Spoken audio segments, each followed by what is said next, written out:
માતા બહેનોનું બોલું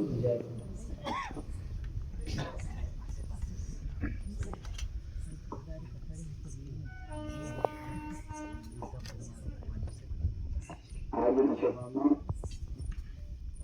પરમ પૂજ્ય ડોક્ટર ભગવાન લંડનના જીતમાતા ગુરુ ગોવિંદ મહારાજ જન્મમાતા આગળ શબ્દમાં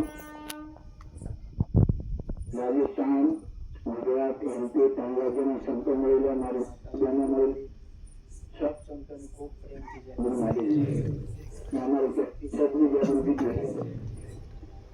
બોલો ભારત માતા કી જય. जोर से बोलो मेरी गाड़ी बोलो मामला है. बोलो भारत माता की जय. जाम्बू देश की जय. चार खोट की जय. 14 भवन की जय. अगमजोग सत्या की जय. वाला मोरोसे की जय. गुरु गोविंद महाराज की जय. जैनी माता की जय. ज्योतिषर भगवान की जय. जीत माता की जय. अना धाम की जय. गामना भक्त की जय. आगर धनी की जय. जय रोशक संत की जय. माता बहनों की जय. संतनी जीत की जय. સંતને સાધુઓને મારી માતા બહેનો ખૂબ પ્રેમથી કહેવું. વાતચીત તો ભજનમાં કરી, લાલુ મહારાજે કરી, મોહન મહારાજે કરી, અમારા મોટી મહારાજે કરી, પહેલાની કરી, રામભાઈ કરી, ખૂબ ભજનના માધ્યમથી આપણને ખૂબ અને પેલા સાહેબે આપણને ખૂબ વાત કરી, આખા જિલ્લાની વાત કરી, કલેક્ટરને ડીએસપી આવીને પણ સંગઠન કરવાની વાતો કરી. એટલે સત્સંતને જેટલી વાતો કરીએ અને આપણને એટલી વાતો પૂછવી પડે.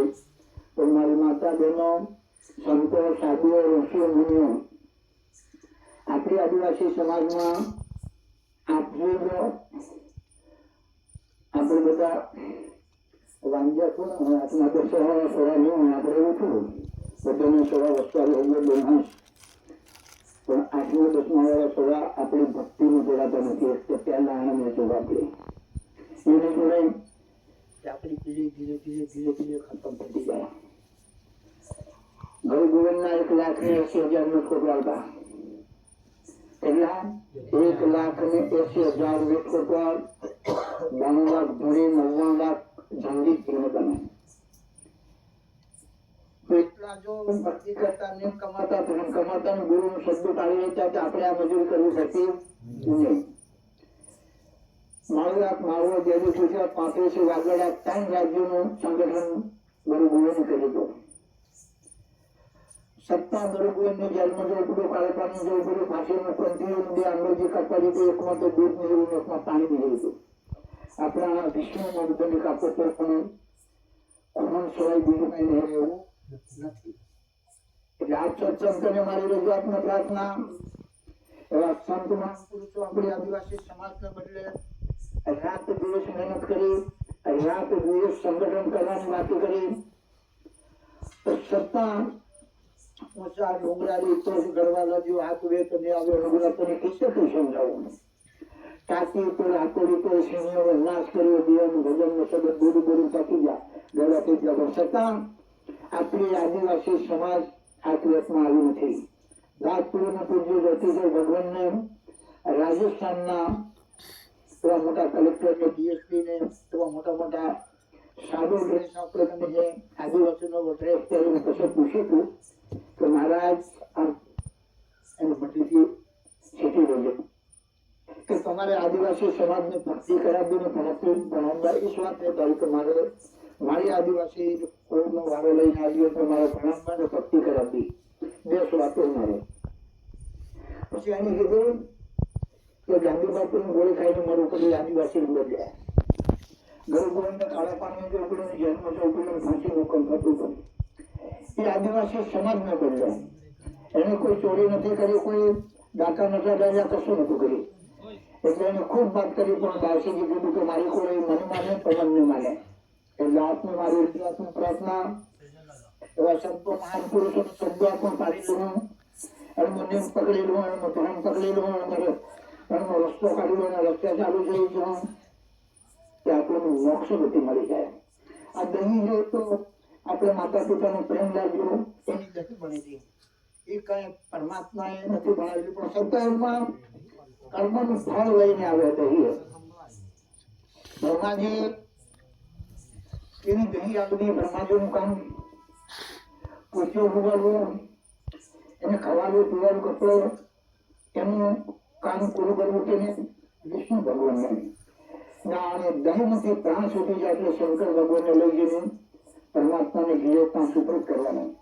જો કમાયેલો હોય, આપણે ભણેલા હોય એમાં એટલું નોકરી મળીને નહીં ભણ્યા નોકરી મળી નથી, એ બીજું કામ કરે, બીજા એટલું પાડે, બીજા ઘઉં વાગે, બીજા હાલ રોપી, બીજા હાલ વાળવા છે, આપણે બીજા જતા રહીએ, આપણે રાજ્યમાં હમાતા નથી. વાણીઓ આપણા ગામમાં નથી આવતા, બ્રાહ્મણ નથી આવતા, મુસલમાન નથી આવતા, ઠાકોર નથી આવતા કે અમને કામ આલો કરે, એ જાત આપણે કઈ નથી આવતા. આપણને એને તમે જોઈએ, તમે રાજસ્થાનમાં જો, એમપીમાં જો, ગુજરાતમાં જો, પાટીદારોનું કામ કરવા રહ્યા પણ તો આપણે મારી રજૂઆતમાં પ્રાર્થના આપણા બોલે પ્યોર ઘી જેવી વસ્તુ આપણે આવી દઈએ. આ દેશના અંદરમાં પહેલા જોગમાં, બીજા જોગમાં, ત્રીજા જોગમાં આ જોગ સત્તામાં પણ ચાલી રહ્યા છીએ. ભક્તિ અને સંસ્કારના માધ્યમથી આપણે ચાલીએ. બીજાને પહેલું બીજું ભણવાનું તૈયાર થાય એટલે એમાં જાતિનો કાયદો પેલો શીખાડે, બ્રાહ્મણ એનું શીખાડે, વાણીઓ એનું શીખાડે, મુસલમાન એનું શીખાડે.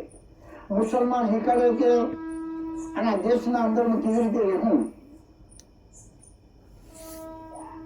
પોલીસ વાળાનું ફાયરિંગ કેવી રીતે કરવું, કેવી રીતે બીજાને પકડવો, એ બધું શીખે. એવી રીતે મુસલમાન શીખાડે. કેટલા શીખાડે? એને તો ગુરુ 5મું, 6મું, 7મું વર્ષ થઈ જાય એટલે બાળકોને ગુરુ કરાવી દે. ગુરુ કરાવી દે અંતે એમને ઈદ આવે, રોજા આવે, નહીં તો પાણી પીએ, નહીં તો થોપ ગળે. આપણે તો સોમવાર કે 11 તો પૂનમ આવે, તો આજે સોમવારે કે 11 તો પૂનમ તો બેટા પાડવો પડે, ત્યારે જો પાપ કર્યું એવું પાડે. આપણે નહીં પાડવામાં પણ દુખે. અને તેમને દરેક મદ્રેસા કહેવાય. આપણે સત્સંગ કરવામાં આ મંદિરે ત્યાં પણ સભા કરે એવું જોઈએ. આવા મંદિર મસ્જિદના અંદરમાં એક મોટી વિશાળ આવે છે, ત્યાં મદ્રેસા કહેવાય. મદ્રેસામાં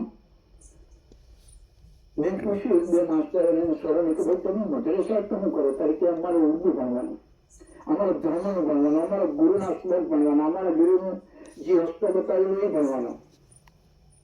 બાળકોને ભણાવો, પણ આપણે બાળકો આપણે બદલાવતા નથી.